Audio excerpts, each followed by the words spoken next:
Muy buenos días. Es un enorme gusto estar aquí compartiendo con ustedes algunas de las ideas que hemos venido construyendo de forma colaborativa con un grupo de investigadores académicos de la Universidad de Costa Rica y de otros polos de las Américas, principalmente porque las investigaciones que he desarrollado a lo largo de casi ya 17 años. Intento que siempre tengan ese tinte multicéntrico y por supuesto que inter y transdisciplinario, trabajando desde perspectivas de la complejidad, basándome principalmente en referentes teóricos como Edgar Morin. Agradezco de inicio a la Escuela de Salud Pública por la organización de este magno evento, a la directora, doña Gabriela Murillo, a las personas que están involucradas en la organización de este simposio, Giancarlo Córdoba, quien tuve el honor de colaborar con él durante su formación doctoral como parte del equipo lector de su tesis desarrollada en la State University of New York y quien ha colaborado con la institución también en el desarrollo de política institucional, específicamente con el subsidio en términos de información para que nosotros como institución a nivel CONARE fuéramos la primera en desarrollar políticas vinculadas al cero consumo dentro de las instalaciones universitarias del tabaco y las manifestaciones anexas al tabaco, como los dispositivos electrónicos, los vapeadores, entre otros. También es un enorme gusto trabajar y compartir en este espacio con una persona que admiro profundamente, que ha sido Catalina, quien también hemos tenido el gusto de compartir en otros espacios académicos. Conozco su trayectoria, conozco los méritos que ha venido cosechando y me siento honradísimo de estar en este espacio académico y asimismo también con Karina Warner, una profesional que de connotada reputación nacional e internacional y miembro de la Escuela de Trabajo Social, que ha desempeñado también actividades importantes, clínicas en el Hospital San Juan de Dios y liderando proyectos que son con un tinte de relevancia nacional. Yo lo que les vengo a compartir aquí son pensamientos en voz alta, principalmente vinculados a la última investigación que desarrollé eh, aquí en Costa Rica desde una perspectiva un poco más vinculada a los derechos humanos, la justicia social y en nexo con el trabajo y el cuidado integral de las personas que viven situaciones de callejización o que se encuentran en este momento viviendo perspectivas multifactoriales del sinhogarismo. Y estos diálogos que quisiéramos empezar a provocar con ustedes se basan precisamente a partir de estas experiencias cosechadas en los últimos 3 años bajo la perspectiva de reducción de daños. El modelo de reducción de daños en Costa Rica es un modelo bastante reciente en términos de la implementación de esta política pública. Recordarán ustedes que fue publicado en el año 2017 y estamos en este momento en una etapa de implementación slash evaluación sobre los avances y los nortes que tenemos que necesariamente como país implementar bajo esta perspectiva. Y hemos sido, si bien es cierto, un país visionario en la implementación de un modelo de reducción de daños que no se basa en una perspectiva punitiva o castigadora del consumo de sustancias psicoactivas, sino más bien lo que busca es centrar sus esfuerzos en tres pilares fundamentales. Uno, los derechos humanos. Dos, la perspectiva de salud pública. Y tres, la interdisciplinaridad en el abordaje centrado en la persona. No nos distraemos con la sustancia, sino que buscamos las vivencias, las singularidades y las vidas de las personas para responder a sus necesidades y no necesariamente en la sustancia que esta persona consume. Voy a partir de premisas iniciales. Yanka, ¿cuánto tiempo tengo? Porque yo tengo 35 minutos. Voy a poner el cronómetro. Ustedes me indican el tiempo. Ok, perfecto. Voy a partir de premisas iniciales dentro de esta perspectiva, primero quisiera mencionarles que si bien es cierto, el tema se va a centrar en reducción de daños y personas en situación de calle, eh, como les decía anteriormente, nosotros hemos aprendido, no, ellos, es que aquí la pasa uno muy mal con el calor en este podio, pero ya resolvieron con el ventilador. Em, Centramos las atenciones, como les decía anteriormente, en los seres humanos eh, y en los seres humanos y el cuidado integral que requieren esos seres humanos a partir de la identificación, no solamente de sus historias de vida, sino también, como les mencionaba anteriormente, de las necesidades detrás de esas historias, en las particularidades. Y lo importante es que a partir de esa noción nosotros entendemos como profesionales del área de salud y como otros seres humanos, que todas las vidas importan, sin hacer distinciones, pese a que todavía hemos identificado que en materia de implementación de políticas públicas e inclusive entre las propias relaciones interpersonales, no hemos avanzado lo suficiente para el reconocimiento de los derechos humanos de estas personas. Todavía tenemos prácticas segregacionistas, todavía tenemos prácticas excluyentes, todavía tenemos prácticas estigmatizadoras. Y como les digo, eso no solo trasciende el imaginario social y las construcciones de las relaciones que hemos venido tejiendo entre nosotros mismos, separándonos y colocando barreras distanciadoras entre las personas que están en situación de calle y nosotros como seres sociales, sino también nuestras prácticas de cuidado integral y de atención integral como funcionarios del área de salud todavía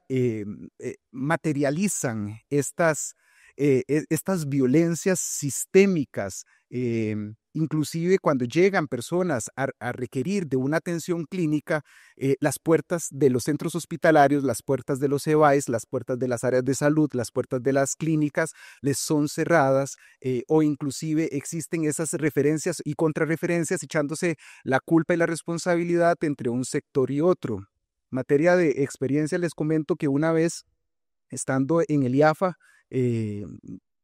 realizando las prácticas propiamente como miembro de la junta directiva, recibimos una alerta que habían derivado a una persona que estaba en situación de calle para el IAFA porque tenía un corte, que lo que necesitaba era sutura propiamente.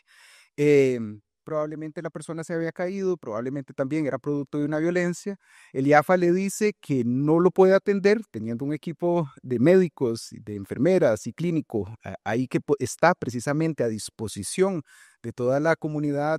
nacional, porque como no estaba bajo el consumo de ninguna sustancia, no era responsabilidad del IAFA, sino también del área de salud correspondiente, es decir, del EVAIS. Lo refieren al EVAIS. Llega al EVAIS y el EVAIS le dice que no lo puede atender porque es una persona en situación de calle que probablemente esté bajo el consumo de alguna sustancia, que se vaya al hospital Calderón Guardia. Cuando va al Hospital Calderón Guardia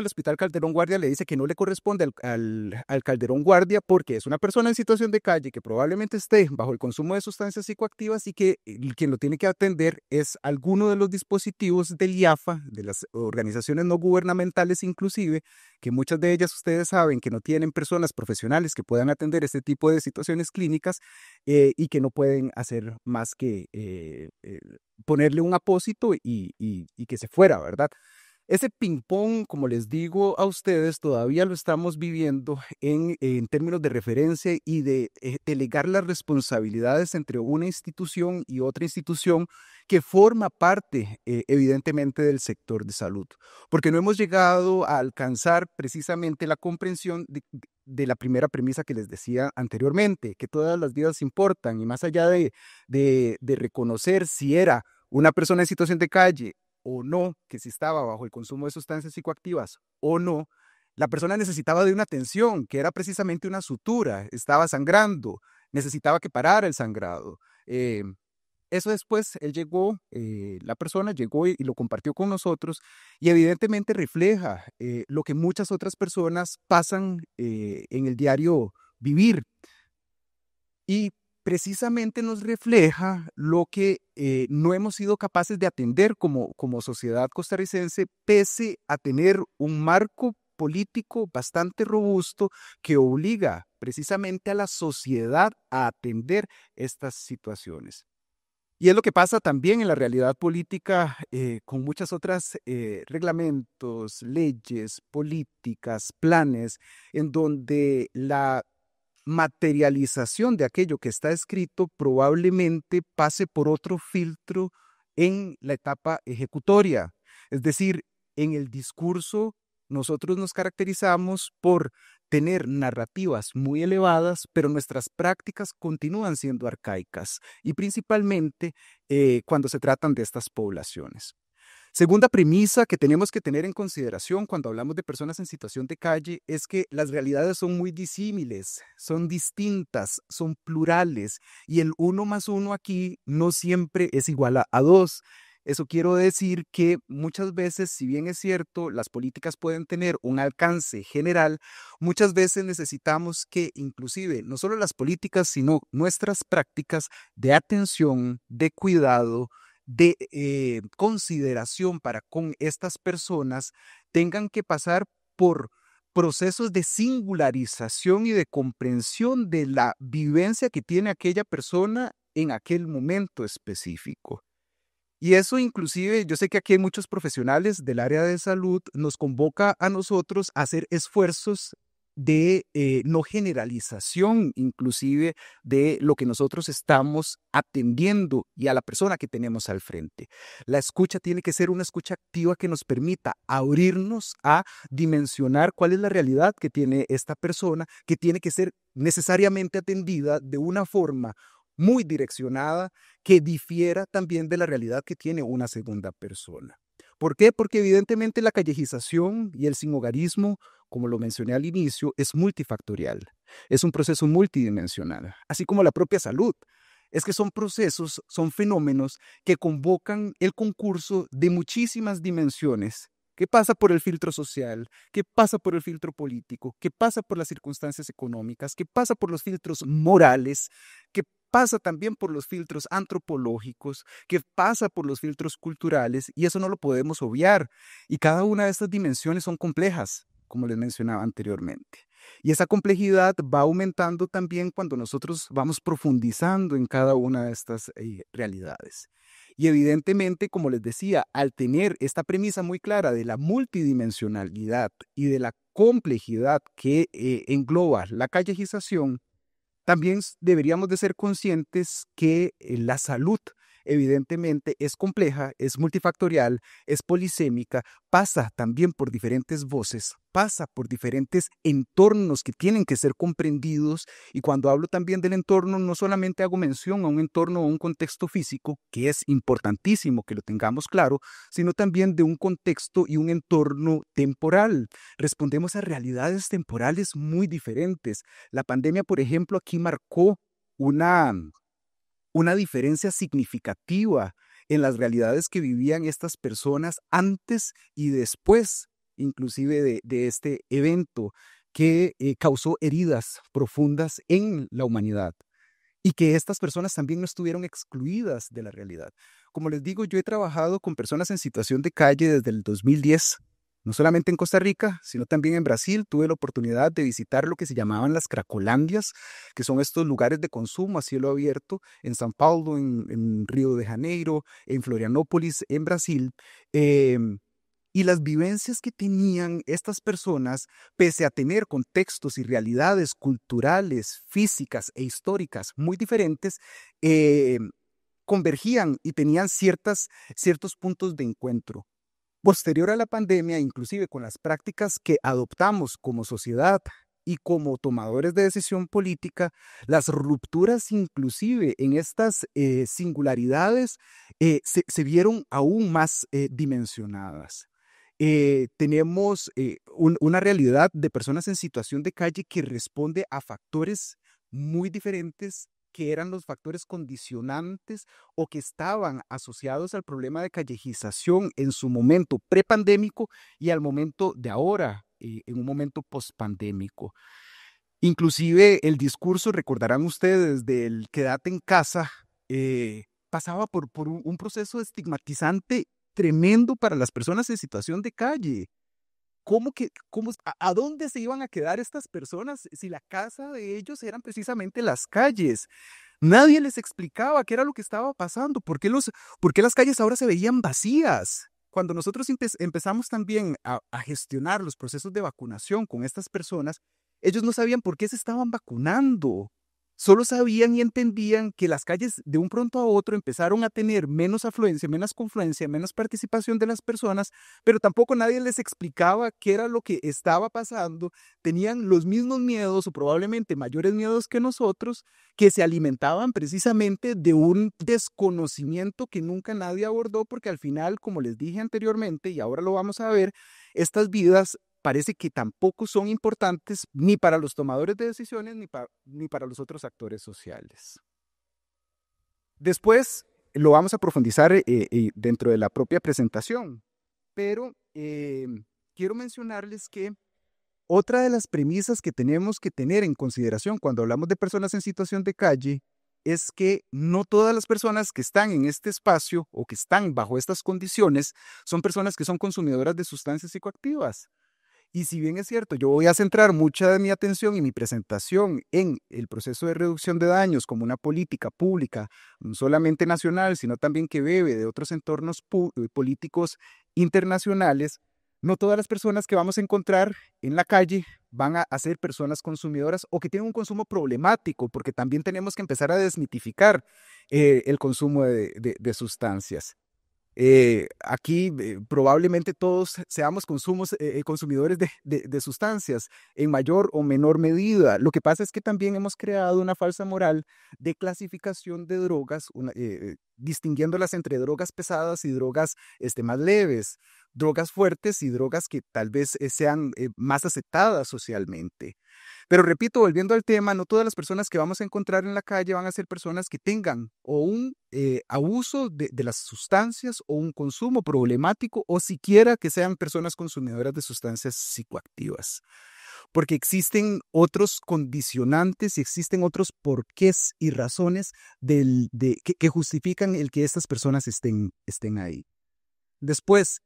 importantísimo entender que no es lo que nosotros leemos en el texto. Y eso, bueno, Cata y yo hemos tenido la oportunidad inclusive de orientar estudiantes en donde ellos cuando hacen lecturas de las evidencias, de los artículos científicos, de lo que ha sido publicado en el manejo de las personas en situación de calle, llegan a trabajar con estas personas y se encuentran con otra realidad, porque es evidente que la realidad informa otros aspectos que probablemente el texto no tenga la posibilidad de transmitir. Y además que los entornos son cambiantes. Y como les decía anteriormente, las realidades de estas personas son muy diferentes. Y lo fundamental en todo esto, y que yo sí quisiera que nos lleváramos de esta primera intervención, es que a través de la escucha nosotros podemos sí lograr cambios y transformaciones en las personas. A partir del momento que yo entiendo que desde mi rol como profesional de la salud,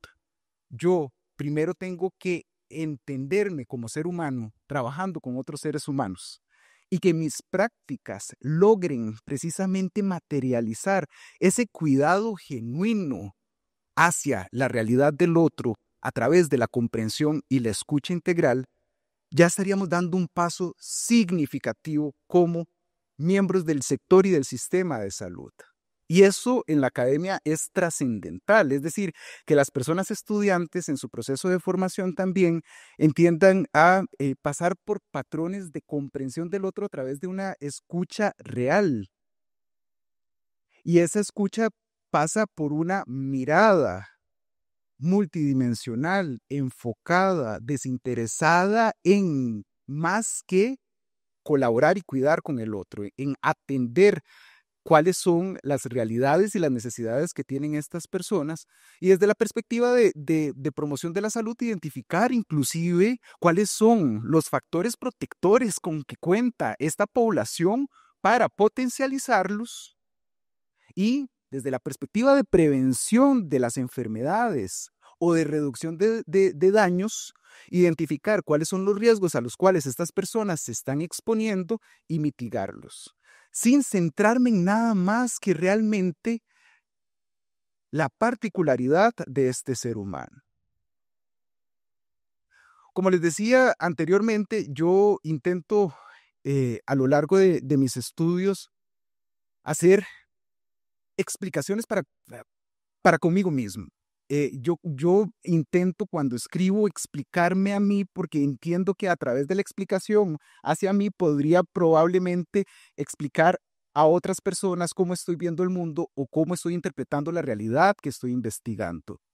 Y he visto que, bueno, tenemos varios autores que trabajan bajo la perspectiva en ciencias sociales, lo trabajan muchísimo de la biopolítica, y Michel Foucault es uno de los referentes, pero contemporáneamente inclusive han habido filosofías, corrientes, inclusive que ayudan a discutir, contraargumentar los postulados de la biopolítica desde dos posturas principales, una que es la necropolítica y otra que es la tanatopolítica. La necropolítica intenta de alguna manera persuadir aquel paradigma que Michel Foucault hablaba de el dejar, hacer vivir o causar vida y dejar morir, para más bien ahora pasar a un cambio paradigmático de provocar muerte y más bien dejar vivir en las personas. ¿Qué es lo que pasa cuando nosotros aislamos, cuando nosotros segregamos, cuando nosotros estigmatizamos por diferentes razones, inclusive cuando nosotros causamos violencias sistémicas y desde las diferentes perspectivas de la propia violencia, causamos una muerte directa en las personas? Y hay un filósofo italiano que se llama Giorgio Agamben, que él trabaja con la teoría de la tanatopolítica muy en la línea de lo que les estoy mencionando. Ahora, las políticas, en lugar de otorgar vida, están inclusive direccionando las personas hacia la muerte, como les digo, a través de estrategias de invisibilización o a través de las mismas estrategias de no contemplación de las realidades de estas personas, o inclusive las desidias que nosotros vemos, los mismos discursos de odio que siguen en este momento alimentándose a través de diferentes canales, las redes sociales, y el poder ejecutivo, por ejemplo, no es el mejor ejemplo para, de alguna manera, desviar esta realidad. Están causando muertes en muchas de las poblaciones que nosotros ya hemos identificado que sufren procesos de vulnerabilización, que sufren procesos de estigmatización y de discriminación propiamente. Y Giorgio Agamben, recurre a una figura arcaica del derecho romano para decir que estos homo saceres son estos seres que eran excluidos y consecuentemente llevados a la muerte por diferentes razones, y principalmente razones de diversidad o por ser diferentes a lo que la norma estipulaba que tenía que seguir una persona para ser incluida dentro de la propia sociedad. Pero yo me pregunto inclusive en este momento si no somos diversos, ¿qué somos? Porque como sociedad, la marca registrada que nosotros tenemos es precisamente esa pluralidad, que no es solamente fenotípica, sino también es una pluralidad en las prácticas sociales que nosotros establecemos, mismo formando parte de una realidad como la realidad de Costa Rica, que es una realidad muy pequeña, pero al ser también considerados, porque realmente lo somos, un país pluriétnico, evidentemente la diversidad forma parte de nuestras realidades. Pero ¿de qué hablamos cuando nosotros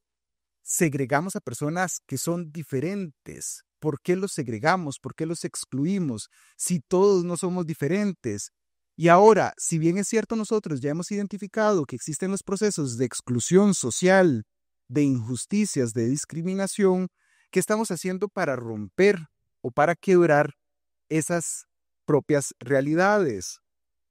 ¿De qué forma nosotros lidiamos con la diferencia actualmente?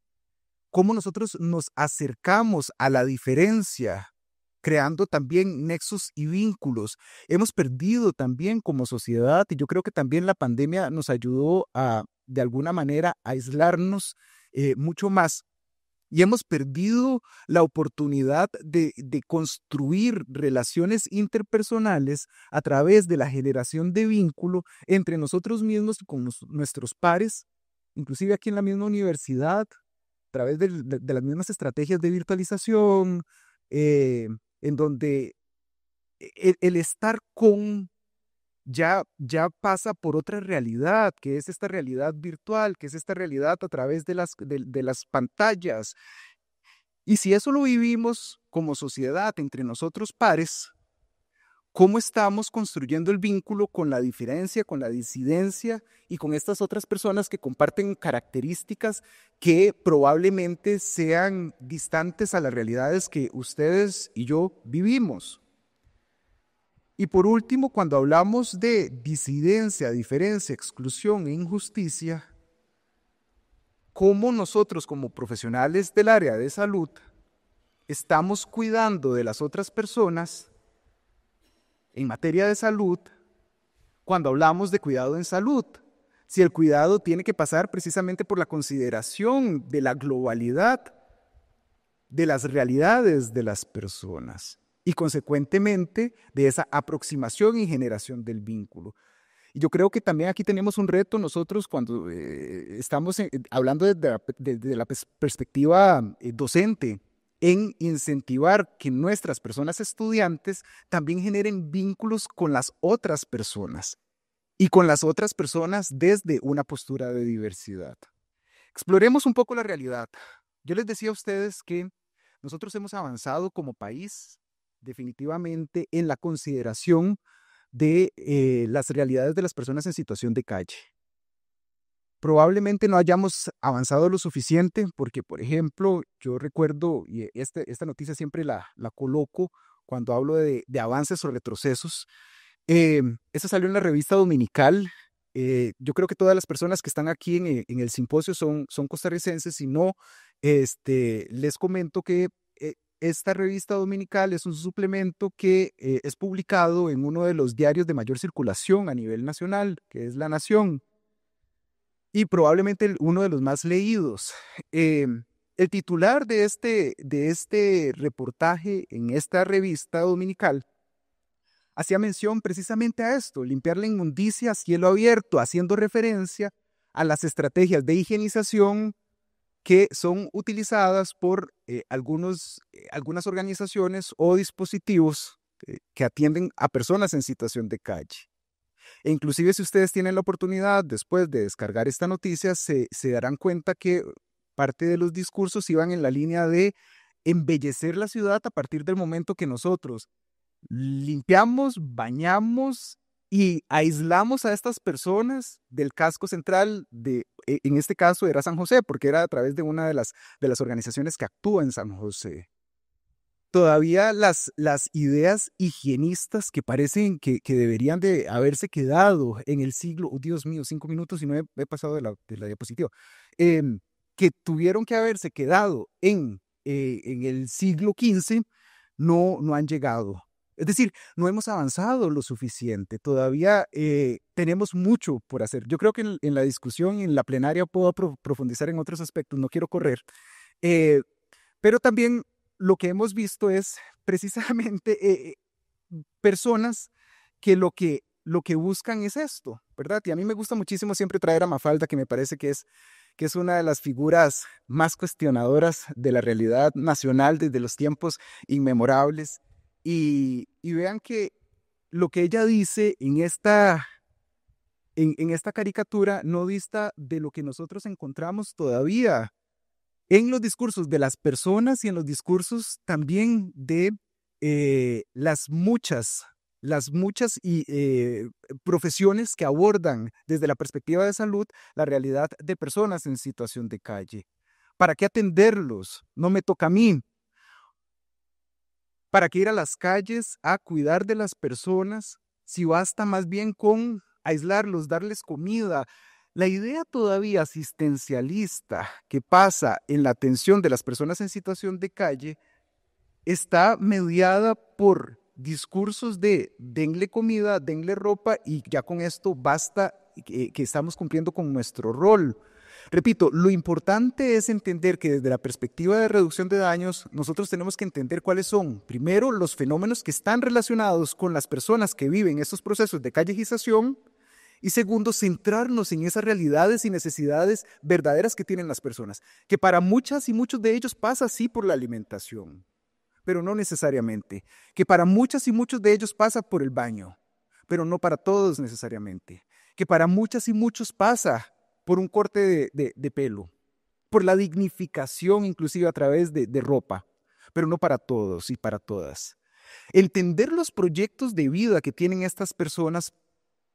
entender cuáles son sus anhelos, entender cuáles son sus objetivos y principalmente entender cuáles son los sentidos otorgados a la callejización, a la vida, a la calle, a las relaciones y los vínculos que tejen, pasa también por entender la reducción de daños como una respuesta a esto, a esa realidad que viven estas personas. Entender los porqués estas personas llegan a la calle se torna también fundamental. Yo creo que eso es importante. Cata va a profundizar en otros aspectos, pero sí quisiera, en términos de contextualización, que ustedes entendieran que existen factores asociados, no son factores causales, no hablamos de causas directamente asociados al problema de callejización, sino factores asociados que podrían ser muchísimos, que conducen a las personas a encontrar en la calle un espacio para vivir y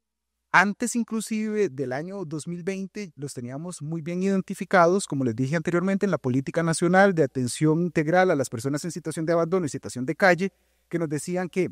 no todos, pero sí, el consumo de sustancias psicoactivas de forma problemática puede conducir a las personas a vivir en la calle. Las violencias en todas sus manifestaciones y en todas sus formas. La pobreza extrema conduce a las personas a vivir en la calle. El desempleo, el subempleo y las no posibilidades de encontrar el empleo formal conduce a las personas a estar en un estado de situación de calle. Las discapacidades y las enfermedades mentales conducen a las personas a estar en situación de calle. Lo que hemos visto inclusive después de pospandemia que se ha incrementado es que el abandono familiar por pérdidas inclusive que sufrieron dentro de sus relaciones familiares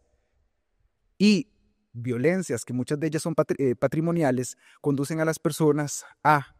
actualmente estar en situación de calle y los desplazamientos forzados y los flujos migratorios que se han intensificado en estos últimos años. Esto para que ustedes tengan en consideración cuáles son estos factores que están relacionados. Y no quiero extenderme más, estoy empezando la presentación, probablemente en la discusión vayamos a tener la posibilidad de dialogar un poquito más, pero aquí voy a cerrar entonces esta parte de forma preliminar, esta primera intervención y les agradezco muchísimo la atención.